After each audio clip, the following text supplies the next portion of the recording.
So our next topic, before we call it day, is your normal changes. Normal changes in pregnancy. So normal changes in pregnancy. So when we talk about changes in pregnancy, it can be local and systemic. So you say local, it means you say that the affectation is localized to the reproductive organ of the women. Okay? While systemic, it involves the other organ system. Okay? So let's start first with the local. Okay? But before we proceed to that, let us first discuss the diagnosis of pregnancy. So let's talk about the diagnosis of pregnancy. When I talk about the diagnosis of pregnancy, the signs of pregnancy is divided into 3 categories. Okay? Letter A, we have your presumptive signs. Letter B, okay, we have your probable signs. And letter C, we have your positive signs. When I talk about presumptive signs, these are subjective by nature, while probable and positive signs are objective by nature. So basic health assessment, kaya pag sinabi natin presumptive, something that is, or subjective, something that is, can only be provided by the patient. While objective are overt data that can be observed by the health worker. Isn't it? Yes, okay? Let's discuss this one by one. Okay? Pag-usapan natin ito. Siguro let's make a table na lang. A table to differentiate the 3, okay, signs and symptoms of pregnancy. Let's start here with the presumptive. Okay? We have your presumptive. Presumptive. Then meron tayong probable. Then meron tayong positive. So ang clue natin, when we talk about presumptive, okay, you think of mom. Ibig sabihin, you think of the mom, na nanay. Whatever the mother says, okay, kung ano nararamdaman niya, that can be a sign of pregnancy, that is an example of presumptive. What are examples? Amenorrhea. Amenorrhea is the absence of menstruation. Okay? Kapag ikaw ba hindi niregla, buntis ka na. Not necessarily, because there are conditions na hindi ka talaga nireglahin. Okay? It can be related to diet, baka naman kukunti ang fats ng katawan mo.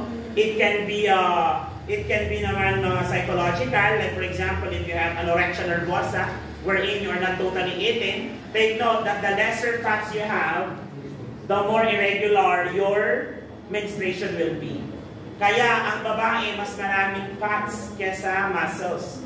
Because a lot of the hormonal functions ng babae requires fat metabolism.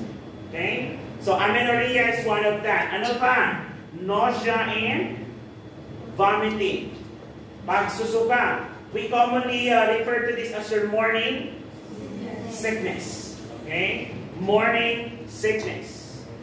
Another one. Okay? Another one is your urinary frequency or retention. Urinary frequency or retention? Frequency. Ihi ng? Ihi. Okay? In other medical term, we call it polyuria. So, urinary frequency. Madalas na pag-ihi. Ano pa? Breast tenderness na muna. Grabe naman yung enlarge. Breast tenderness. Okay? Yung parang medyo naninigas.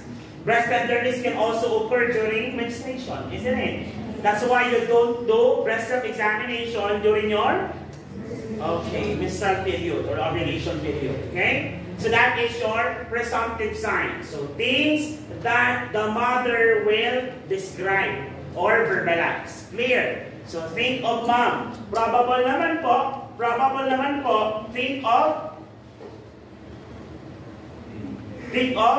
doctor. Or since nurse tayo, pwede naman think of nurse. Ibig sabihin, the things that we observe as a healthcare provider when we examine a possible pregnant women. What are those, okay? What are those? Again, pag sinabi natin, okay, probable sign, these are pregnancy signs that the doctors or nurses can observe. Okay? Example of these is your Hagar's sign. What is Hagar's sign? What is Hagar's sign? Hagar's.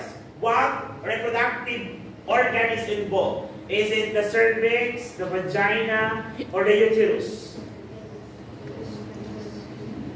Age. Histo means uterus. Tama? So what happens to the uterus when you see or saw Hagar's sign? There is softening of the uterus. Okay? Nanlambot. Okay? Or softening of the uterus. Pag sinabing softening, ganito po kasi. Ang normal consistency niya is when you touch the tip of your nose. Okay? That's the normal consistency of your cervix, of your uterus. Softening is that when that consistency becomes like the earlobe. Ayan. So softening yan. Ibig sabihin, when you do your vaginal examination, kapag pinipinch mo, is medyo malambot-lambot siya, the cervix or the uterus is softening, we call that as Hagar's sign. Okay? But it does not indicate actual pregnancy. Because it may indicate other things. Okay? Aside from a Hagar's sign, we also have your Goodell's. Goodell's sign. Or Goodell's sign. Ano naman po ang Goodell's sign? Ano affected? Vagina, cervix, or uterus? Goodell. Goodell. Oh. Goodell. Cervix. Yan. So ito naman, Goodell sign naman, okay, is a probable sign characterized by softening of the cervix. So talk about Hagar, softening of the uterus. Softening of the cervix is what? Goodell sign. Are we clear? Yes. And the next one is Chadwick. Chadwick. Pwede ipangalan sa anak mo, right? Hey, Chadwick. Sir, ano ba ibig sabihin ng Chadwicks? Ang Chadwicks naman is the bluish discoloration. Bluish discoloration of the vagina, uterus, and the cervix. Nagiging bluish siya in color. Okay? That is your Chadwick's sign. Chadwick's sign. Again, okay, gusto ko marinig sa mga estudyante ko na napapasa later on ng mga exams. Okay, pag sinabi natin Goodell's, anong organ involved? Cervix. Ano nangyari? Softening or change in color? Softening. So, pag sinabi natin softening of the uterus, ano yun? Hair. Bluish discoloration? Chadwick. Are we clear? Yes. Papalit-palitin ha. Ano pa ang mga probable sign natin? Uterine enlargement. Uterine enlargement. Pag sinabi natin uterine enlargement, mga kapatid, paglaki ng matris, paglaki ng puso, hindi naman lahat na malaki ang puso, buntis. Napagkakamalang buntis, pwede. But they are not pregnant. So that is just a probable sign. Is that something na na-observe ng mga health worker? Yes, yung paglaki. Okay? Na kanilang matris. What else? Okay? Ano ba? Positive pregnancy test. Positive pregnancy test. O, di-discuss natin ito sa mga previous lectures natin. What makes pregnancy test positive? HCG. Very good. Because of the presence of HCG. Produced by what cell? Trophoblast and bryoblast? Trophoblast that is available as early as 10 to 12 days of pregnancy. Tama po ba? Yes. When the morula becomes your trophoblastic and embryoblastic cell before the embryonic attachment into the uterus. Tama po ba? Yes. And this produces your HCG. The question is, if you have high HCG, are you confirmed pregnant? Yes or no? No, because there are other conditions that is also high in HCG. What is an example? H-mole or hydatidiform mole. Very good. Clear tayo? Yes. Okay? So, ang parasitic pregnancy test is just a probable sign. Okay? Can you do it by urine? Yes? Yes. Can you do it by blood? Yes? Yes. Pwede po yan. Okay? The positive pregnancy test. And the last one, positive signs. Okay? Pink baby. Okay. Ito, it's undeniable because there is a presence of baby. And these are the definite diagnosis. Okay? This is the definite diagnosis for pregnancy. These are the signs that definitely define or confirm pregnancy. Are we clear? Yes. What are those? Okay. What are those things? Anything that is attributed with the presence of fetus. Anong mga test ang nagpapakita ng presence ng fetus? Ano ulit? Ultrasound. Okay. Of course, may bilog, may gaman. Ay, hindi yan baby. Baka pala ka. Ganun ba? Hindi naman. Of course, okay? Pag babae yan at siya ay nag-positive pregnancy test, meron sa mga other signs of pregnancy, confirm natin yan using this test. Ultrasound. Tama ko ba? Yes. Pag may fetus, pwede ka ba may marinig na heartbeat? Yes. So, fetal heartbeat or FHT is an indication that there is a positive pregnancy. Positive pregnancy. Okay? And next one is fetal movement. Fetal movement. Fetal movement. Are we clear? So those are the pregnancy signs and symptoms. Do you have any questions? Do you have any questions? May tanong po ba? Yung totoo. Meron wala?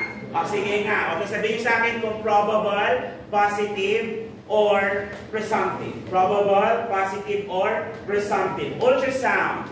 Positive. How about fetal heart zone? Positive. Edwards sign. Probable. Amenorrhea.